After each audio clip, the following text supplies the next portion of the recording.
All right, well, we're going to start with short introductions from each and one of yourselves. So I'm just going to willingly give you the floor. Okay, thank you, Victor.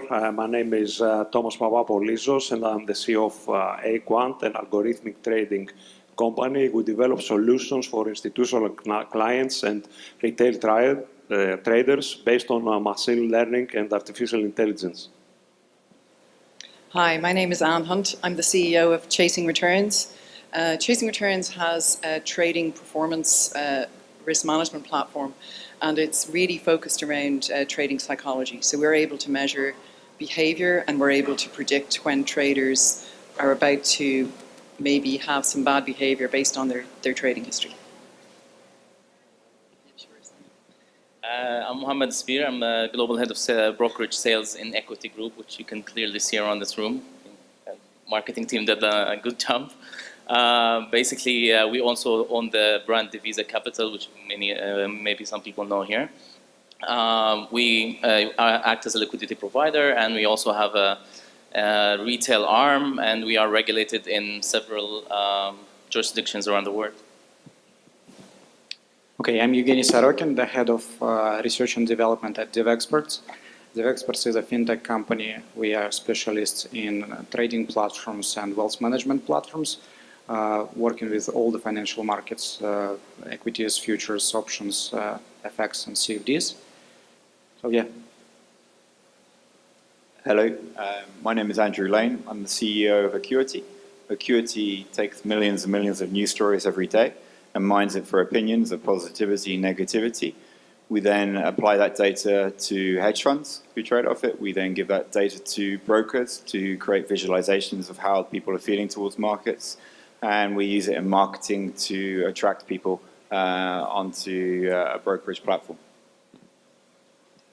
Hi, my name is Oscar Pecina. I'm the CEO of IFM Trade. We are an Australian licensed broker.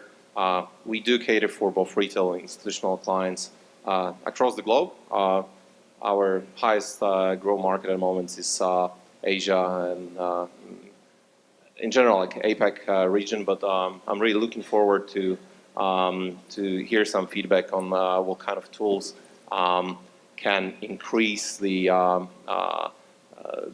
revenue stream in different regions. So most of our panelists have are working with sets of data, and I'm going to go off script in the beginning and just ask you whether you think that the data that brokers and technology providers are collecting in this industry is used in the most efficient way, and how can it be used to the maximum benefit of both sides of the industry, both clients and brokers. So, do we have a volunteer who wants to start? Yeah, okay. Thank you for the question, Victor. I would like to say that we are in the very early stages of using data in order to provide a better service to traders. Actually, there is a treasure in data that can be collected from traders by the brokers, but as far as we know, there is no such a use. But they can do a lot of things. For example, they can, with the data they collect, they can segment the market better and offer customized trading solutions for their traders. For example, they can see if some trader uses some risk management techniques and provide him with better automated risk management solutions. They can see if the trader uses any trading signals in order to trade better and more efficiently. They can do a lot of things, but the data is there, but it's not used as it should. So I believe that we are in the very early stages of using this data, and actually believe that the future will be that we will see in the future many of the brokers, of the successful brokers, to become something like the Amazon of investing or trading. You go to the Amazon online shop, and there are customized solutions for you. I believe the same will happen for traders. They will go to their broker and see customized trading solutions for them based on the data that they have been collected from them by the broker. So I believe that we have still way to go. Okay, Anne? Yeah, I think the more progressive brokers are making APIs available now. So we're not a data provider. We actually use data from the broker, and we're mining the historical trade records, just like explained there. And it turns out there's massive amounts of edge sitting within people's history that has been unmined before. And so I think, you know, as much as lots of people here are bringing great data to traders via the broker, we're taking the data that's already there and we're able to apply, you know, modern risk management techniques. And having APIs, I think, is the way to go for brokers because they can't be experts in everything. And using independent services like Chasing Returns or other reputable risk companies so that you're basically providing to your trader an independent risk authority that knows how to get the best out of it. Yeah, in my opinion, it's always been about data. Even for traders back in the days, some people used to say this is a good trader, this is a bad trader. It's all Sorry, about can you data. speak a bit closer? Oh, yeah. So it's always been about the data. It's always been about the data and who got to it first and who can use it better. And it's the same for brokers as well. The data is there, just how to use it, how to visualize it. And now with the advancement of technology, we have more ways to basically analyze this data and look at it differently. And it's the decisive factor between a successful broker and unsuccessful broker is how to utilize the data and how to analyze it and basically use it in a proper way. It's very important. It's the key to success in this industry, whether for a trader or for a broker.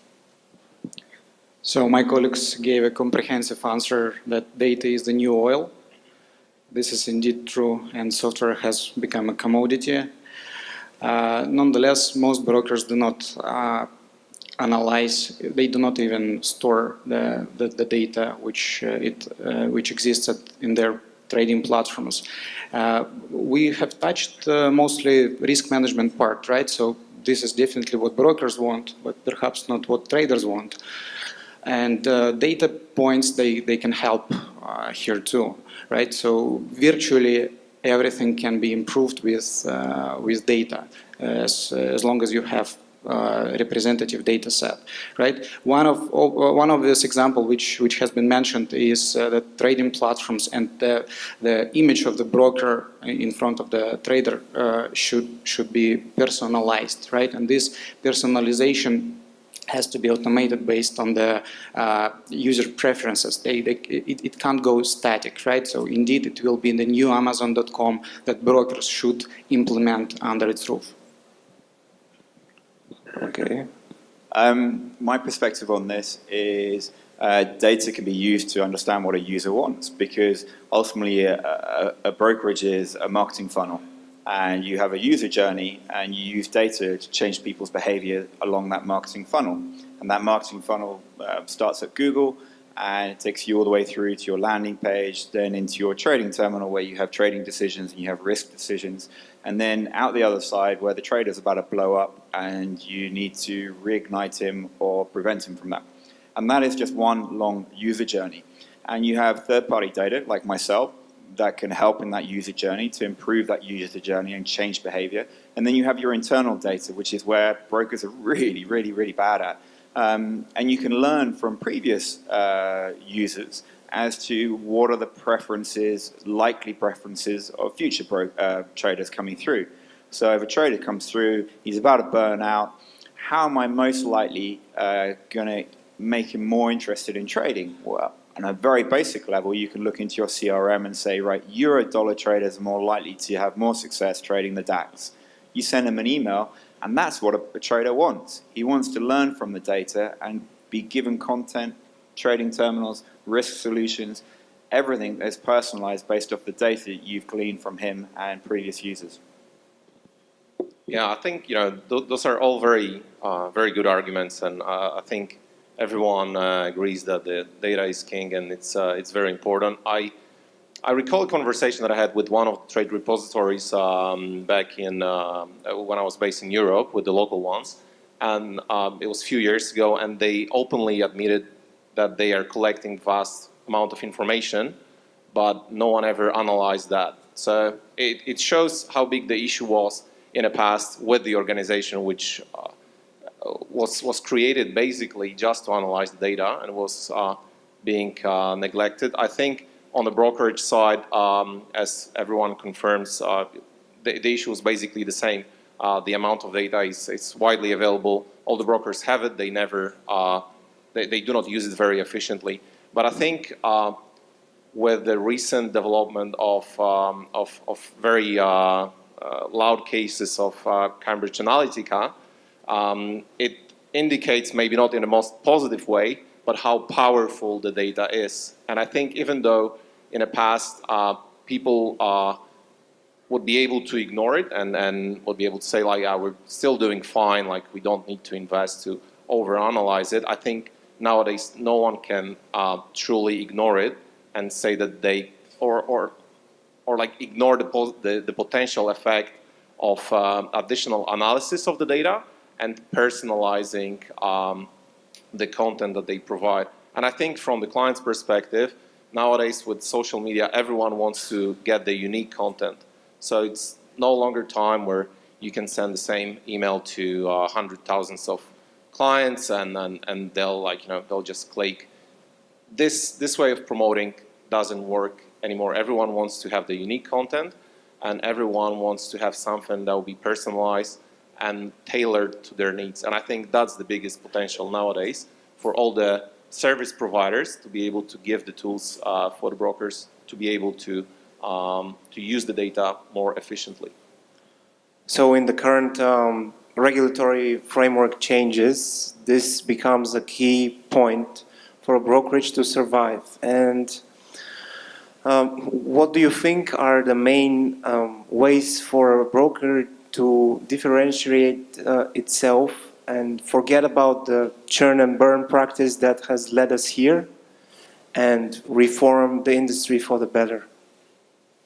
Well, it's with the churn and burn I think is about to be a dying concept now with all the regulatory changes, with the leverage changes, and now, because mainly the people who are doing the churning and burning are the IBs or the traders that trading clients' accounts, which now all the the markups and the rebates that goes has to be reported to the client, and it's almost being banned across the regulators. So that concept itself, I think, is going to be disappearing soon, and brokers need, and also IBs as well, they need to look more at the profitability of the client and the long to focus on the length cycle of the client and then the trading volumes, and just basically focus on that. Because I think even with the change of the regulation, if the IB or the trader is still making profits for the client, the qualitative assessment that you do, you can still earn on the volume. But if you're losing, the IB cannot make any money on it. So in a nutshell, I think the churn and burn is definitely a dying concept, is now more focused on using the data to just basically make the life cycle of the client longer and have more trading volumes. So do you guys collect any such data that can help? No, I'm asking the whole panel, not you. So from our perspective, all the revenue is going to come from professional traders, right, in the new regime. But professional traders are made out of your retail traders, right? So it's about, as soon as you get a retail trader, there's a probability, and it's not very high, that he can turn into a professional, right? And so it has to be about education, right? So on day one, it has to be, how do I get this guy to get at least 100 trades done? Not 3 trades and the account is gone, right? So the leverage change doesn't really help that, because it just gives the trader, I suppose, less capital to work with. So what brokers need to do is they need to educate their traders on how to use very small positions, get them through, well, what Chasing Returns does is the challenge is you get them through 100 trades, right? When somebody's done 100 trades, they've actually learned something, right? If they've managed to do that on one account balance or even on a demo account, they're more likely to redeposit, and they're more likely to try something else. And then once you've got a history of a couple of hundred trades, you can start to understand a trader's bias. And we're able to measure a trader's bias and tell them where are they strong and where are they weak. And using that information, you start to become self-aware and you start to get smarter as a trader.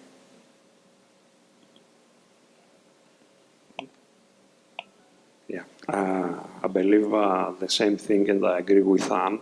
The general best practice is, we would say, it's over, and the industry has a very bad name because of this practice, and this is something that will change rapidly because of the new regulations. So the only way for a broker to survive is to align his interest with the client's interest, and this can happen by providing, first of all, education to make better traders with content and with tools based on new technologies. Otherwise, I believe it's very difficult for a broker, for an old-time broker, to survive.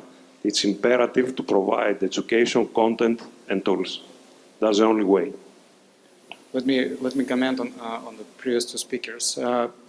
Both the new features, the new tools, and the education, they are often delivered by brokers at the wrong time and in the wrong context, right?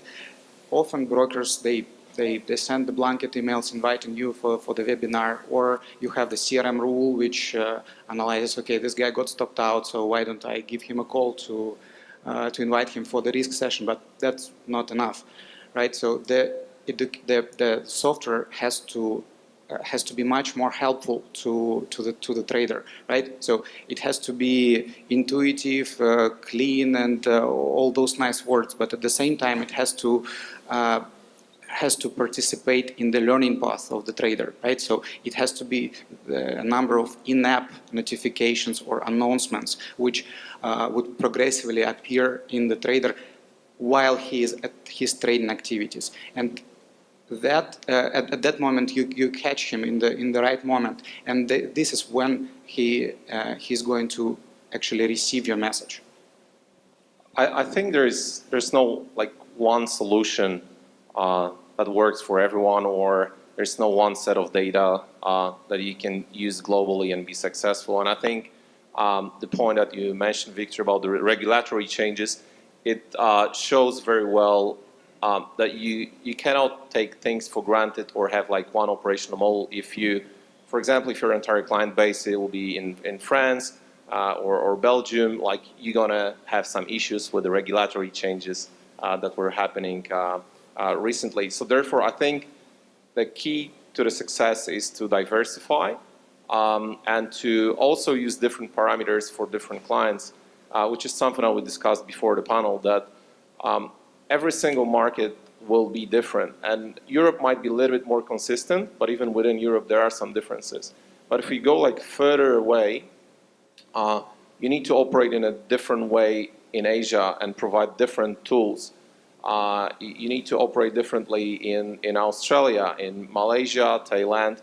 So there wouldn't be one single tool that you can use globally, or one set of data that you can use globally and be successful. You need to be able to adapt and have the tools that are working on particular markets. So I think diversification is the key to success. Obviously, more tools you have, more markets you can cater for.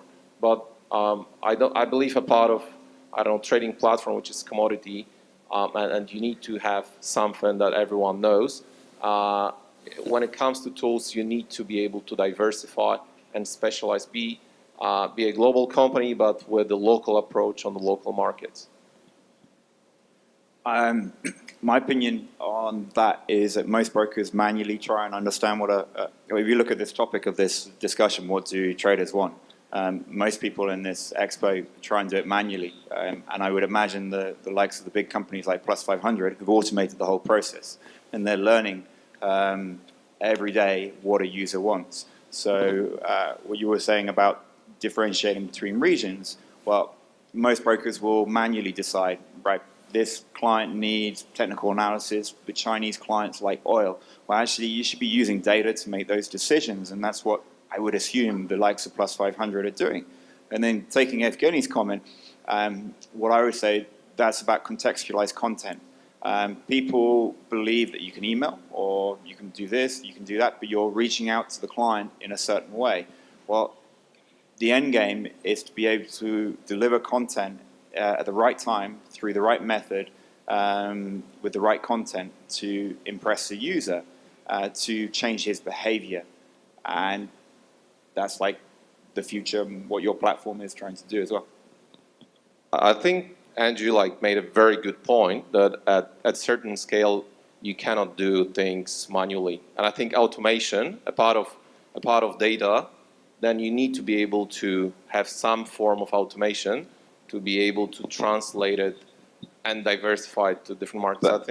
But I think that a lot of the small brokers kind of see that as a big cost to automate, because there's a lot of, having data analysts and NLP people and all this kind of stuff, it's hard to scale into that. But you can't scale with the costs. I don't know brokerages too well, but I would imagine it's hard to scale with manual operations and be successful against the likes of automated brokerages like Plus 500.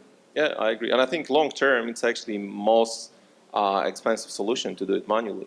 But I think the biggest barrier is this initial IT integration cost, and this is what they're afraid of.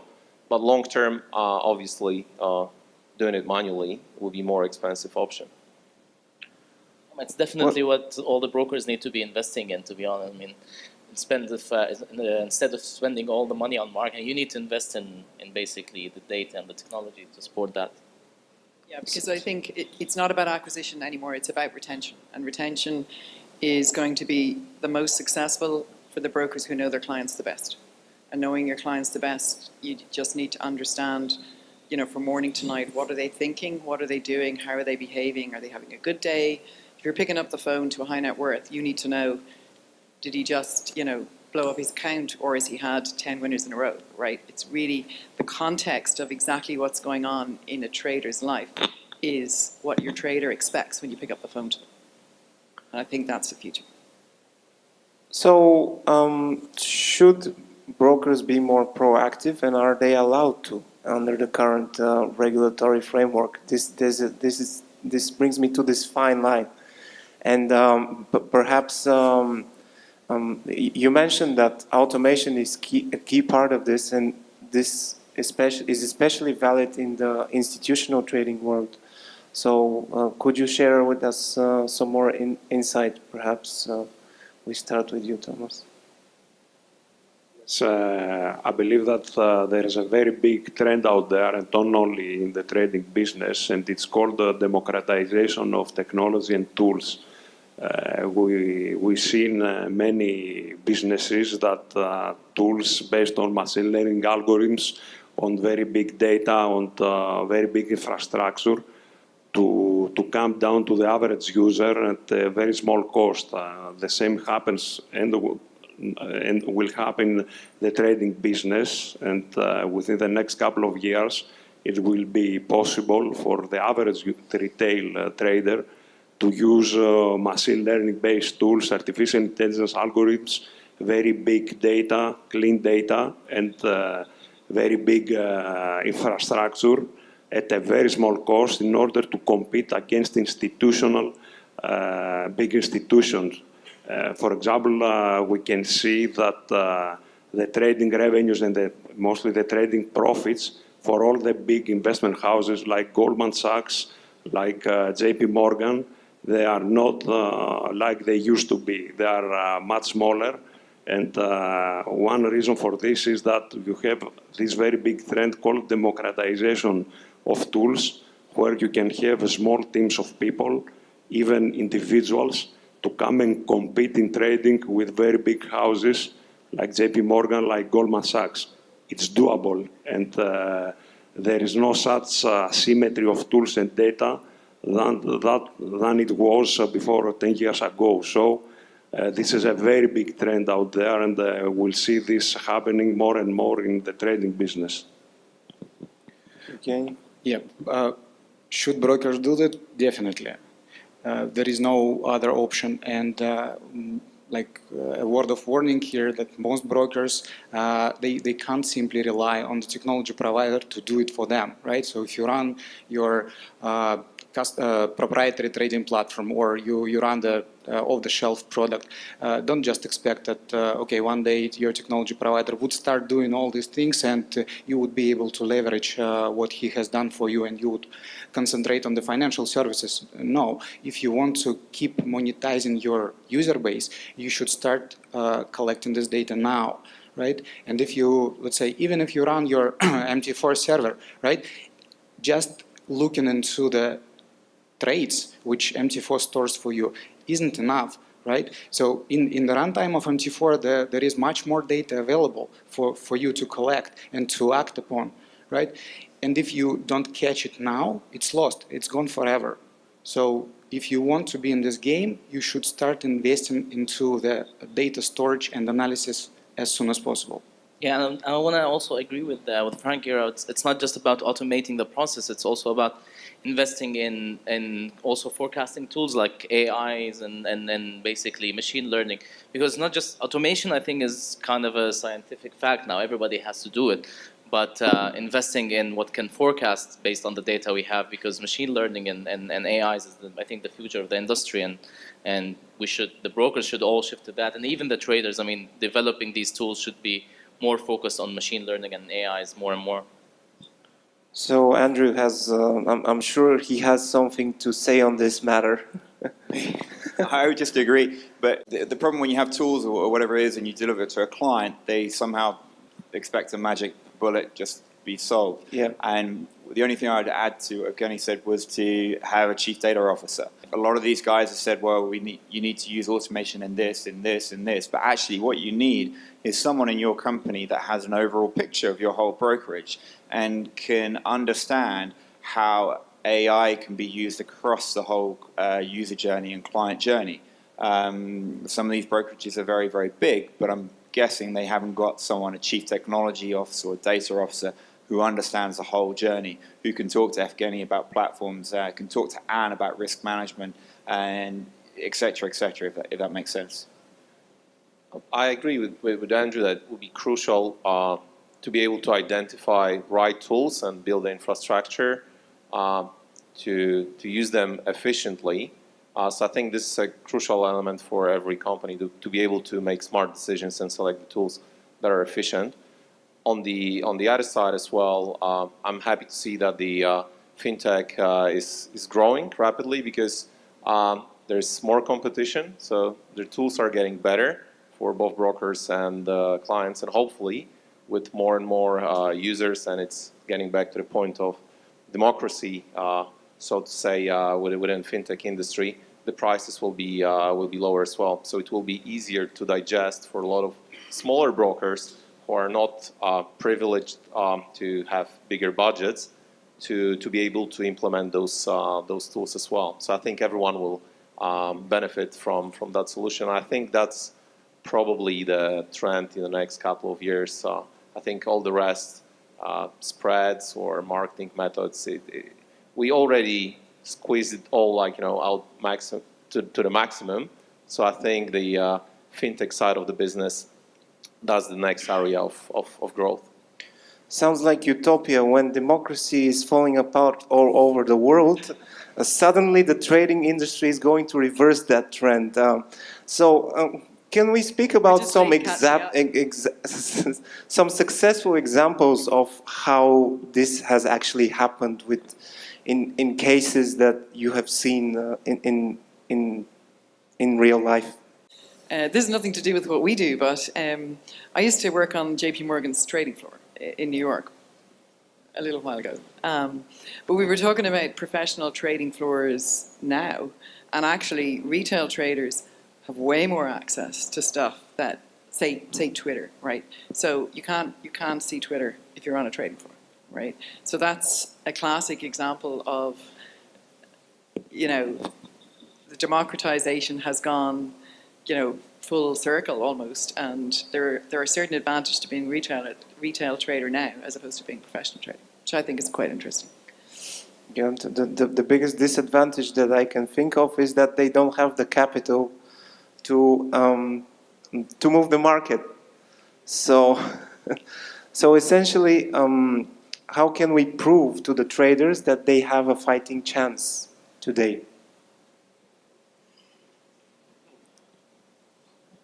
That's a tough That's one, a very isn't difficult it? question because sometimes it's them who want to lose. I think like it's not just about the information; it's also about how you use it. So even if you give them all the information, all the tools, they need to basically know how to use it. And I believe in education, and I believe in the broker reaching out to the client as much as they can. That's the best you can do, I guess. I think there's, like, once again, no gold solution, and it's impossible to make everyone profitable. You know, it's a market, Sure. so there'll be It's a some clients statistical that'll be losing, there'll be some impossibility. clients that'll be making profit. But I think, once again, depending on the market, getting back to your previous question, we see a lot of examples of different pieces of technology that helped us grow in certain markets. In China, we've managed to integrate and streamline the onboarding process, which was very crucial for a lot of IBs. In Thailand and Indonesia, we focus on the education and providing additional tools to be able to analyze the market. So basically, additional indicators for our platform. So those are like examples of maybe not very big or spectacular solutions, but they make a huge difference. And I think you can only realize that once you are on certain market and try to conquer it using the standard methods, and then you realize that with the small additional tools and improvements, your conversion grows rapidly. So I think, you know, we realize the need for certain tools in certain geographies, but I think it will be also challenging to explain how certain tool can improve conversion. I think that's always a problem before you start using it. You know, just you're talking in theory.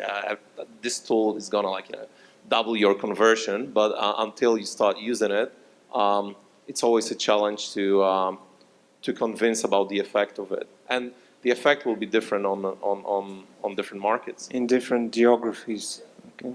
So this is shameless self-promotion warning, Go but ahead. so the philosophy of chasing returns is about looking at trading psychology, but from a data perspective. So, you know, traders go off and they learn about how to pick a stock or what they want to, how they want to actually execute a trade. And until recently, then, from a psychology perspective, they read some books, but it wasn't very actionable. You know, be calmer or don't be greedy or etc. Right? And we turn that on its head and we give you a metric and we tell you where your strengths and where your weaknesses are. Right? So we have just done a study over a 3-month period involving thousands of traders in a controlled test, and we have moved the profitability by just under 10% in 3 months. Right? So, you know, it doesn't mean we can make every trader profitable in any shape or form, but it's education and it's self-awareness. And with data, there's huge amounts of new ways that people can look at their trade history. And, you know, nobody can predict the markets, but you can predict personal behavior. Your traits are your traits are your traits, and you have to learn to deal with them, and you have to learn to trade to your advantage based on your own emotional state. And it absolutely can improve traders. So, and you know, I'm not saying we have the only tools out there that can improve traders, and I think, you know, there's a huge selection of different ways to help, and brokers need to be much more active in enabling their traders to have access to those. I think it's like not leaving the traders by themselves, and I think that's the big point. Like, you know, but it's no then longer comes the regulatory conflict that you need to leave them by themselves, kind of, you know. Once again, we are regulated in Australia, so it's a little bit, there's a little bit more freedom in that aspect. But I think it shouldn't be pushed by the regulators. It shall be like driven by the market. And I think clients nowadays, this is what they expect. No longer that you call them, they're going to invest a couple of thousands of dollars, they're going to lose it all, and you're going to say goodbye. They expect from brokers to help them to learn how to trade, to give them tools. So even if they wouldn't be successful, at least they do not feel like they didn't have any help, or they're playing against the broker. Yeah. And as long as the help is delivered through technology, right, that's perfectly acceptable. So technology that's democratized and it's available for everybody isn't necessarily giving advice. It's giving education and it's giving Just support. a gentle nudge. Nudge. Actually, we could put some statistics on the table. We all know that around 90 to 95% of traders are losing traders for the average broker. But if you don't have an average broker and you have a broker that cares for its customers and provides education content and tools, then things can get better. And from our experience, we are working with some brokers, and we have example where the percentage of brokers that they are winners is, let's say, more than 20%. Let me give you an example. It has also been published. Interactive Brokers for 2017 had around 25 to 27% of their traders to be winning traders. And I refer to Interactive Brokers because I believe they are doing an incredible job, and they provide content, education, and tools. So they have results like more than 25%, which is, of course, less than 50%, but it's much better than 10% of winning. That it's the average, 5 to 10%. So by putting some statistics on the table, we see that it pays off for the broker to provide this kind of service to its traders. Okay. Anyone else cares to put some statistics on the table? I think we've touched a couple of points. Again, how data helps brokers, and I see here an asymmetry. So ask your marketing department how what type of rigorous analysis they do for your landing page or for your onboarding website or landing pages, comparing to what's the analysis you do of how traders actually trade on your MT4 or MT5 or any other platform, right? So there is much more data hidden in there, and I repeat one more time. So it is currently being lost, right? In most brokerages, don't lose it, right? So and some brokers who tend to act on this weak spot, they try to come up with the custom trading front end where they can analyze precisely what a trader is doing, right? You can compare it with I don't know, Twitter app, right? With every single swipe you make, look at the traffic which Twitter app sends to Twitter servers, right? So that's sort of data you need to that much data you need to collect to be able to analyze it thoroughly afterwards, right? And we have seen that for the brokers who paid serious attention to it, they are being rewarded, right? Some of them they got the spike in volumes starting from plus additional 10% from the same user base, whereas other brokers could have multiplied the volumes by the number of transactions by manifold from the same users, right? Just because they started to pay attention to their mobile trading platform experience. I just want to add one more thing, which is just basically the leverage and the effect of leverage on all of this. I mean, I would say 90% of the traders just lose because of the use of extra leverage, and I think this was very important for the regulators to cut that down, because even if the trader got everything right, they don't stand a chance making profit with this amount of leverage, to be honest. I have some figures. Obviously, I can't name the clients, but when we created landing pages that were more thematic and reacted more to events of that day, sign-ups were 19% higher. One particular campaign that led through to trading volumes, where they were comparing A to B tests, doing an A/B test. The volumes traded were 254% higher over a 3-month period and that wasn't our data, that was a client giving us data. But more importantly, I would want to reflect on what Evgeny said. I and a couple of other people here can provide tools and data, but there's so much data you guys have that I would love to have that you can do with it, from landing pages to optimizing it to making sure that you're pitching for the right Google users from Google. Well, not so much longer, but to learning their trading habits, to risk management internally, and also for your clients. We're saying that you have so much data, and there are companies out there who would love to have access to what you have. So what are the key pieces of data?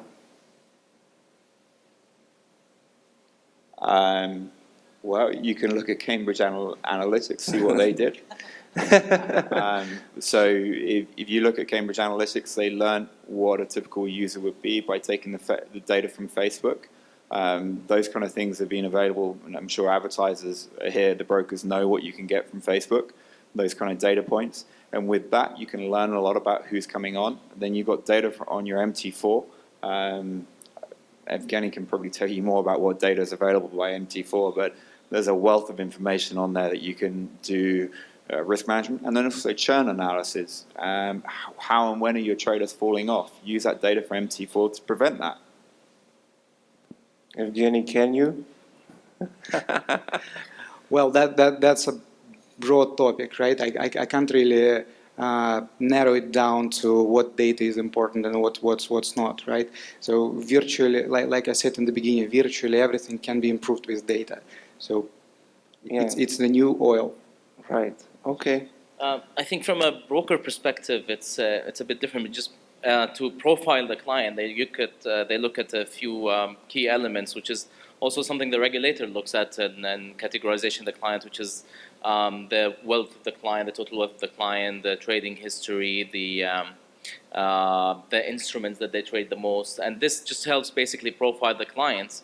And then you can, basically start to know your client base more. And then once they start trading, you can basically try and reach out to them, and based on the profile they make. But this is just on the broker side. It's more of not on the trading side. But I think you can apply it on the trader side. So, we look at things like where are the worst outliers happening, for example, right? So if you look at somebody's trading over a couple of years, right, and you see that, a really silly example, most of their worst trades are on a Friday afternoon. Okay, so, but it just gives you an example, Reminds me of some stories. Or, half of your outliers are the first trade of the day, right? Which is a whole other personality type of somebody can't wait for the markets to open, and when they do, they give away a lot of money before they've even started, right? So the profiling can go way deeper than what products are they trading. And therefore the education that you put with that can much more target the personality type of traders. And that's where success, I think, is. Okay, so I think we have some time for questions. If anyone from the audience cares to chip in. We have a lucky winner, okay. That was an easy win, just raise your hand. Out of one person interested, one has won. Yes. How much competition? Is this on? Hello? Yep. I was just saying there's not much competition, so it was an easy win. There was some very interesting statistics quoted about profitability of traders, average profitability or number of traders that are profitable within an IB. I was wondering where one might be able to find those kind of statistics, and if there were some indirect, I imagine there's not many direct ways, but in the forums out there where these statistics are being compared.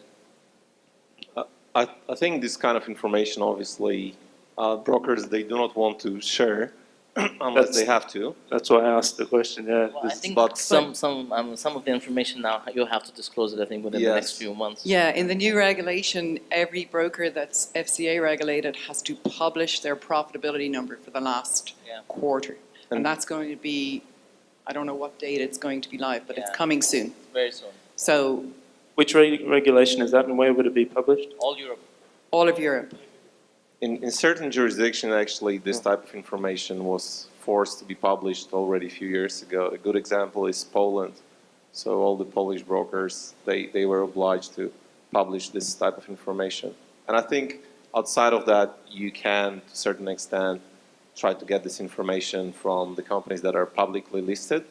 Once again, depends on a country. For the US-based ones, they are obliged to provide such information as well. But unfortunately, until it's going to be like, across the board, I think it's not that easy to extract this type of information. Yeah, but that's already a lot more than, say, 4 years ago. If you use MT4 or MT5, there is a historical file that through a very simple software can be used from the trader himself to analyze his own trading habits. So this is a product we are developing right now. This is why I know it very well. Okay, and for other platforms as well, I believe there are APIs that will allow someone with software capability to build something like this and to visualize all his trades and all of his performance. Okay. I just want to make a disclaimer that you always have to be careful with any type of statistics. And with this one as well, like depending how you present the data, it's usually per client. So you might have a lot of clients that invested $100 and made only one trade, and they're going to skew the statistics towards that way. But there's probably no good measurement of that. How shall you do it? Per volume, per, yeah. So that's a really good point, but I imagine that's the point of the regulations, is to force the publication of statistics and the explanation of those statistics, what they represent. So just finally, and I think this, by the way, is related to an earlier question, which was about how do you demonstrate to the punters that it is realistic to make profits, and even just a visual survey of the profitability from broker to broker can help with that.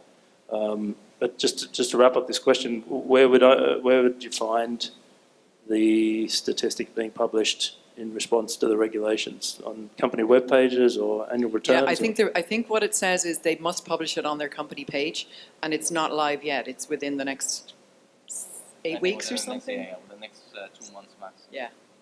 Very good, thank you. Also, the CFTC does publish such data in the US, but it's not about FX brokers. It's rather about the wider brokerage industry. Including FX. Including Yeah. FX, yes. Excellent, thank you. For all the products. Right. Actually, this is why I know the Interactive Brokers statistics. They were obliged to publish. All right, one more question. Going once. To the gentleman with the blue shirt.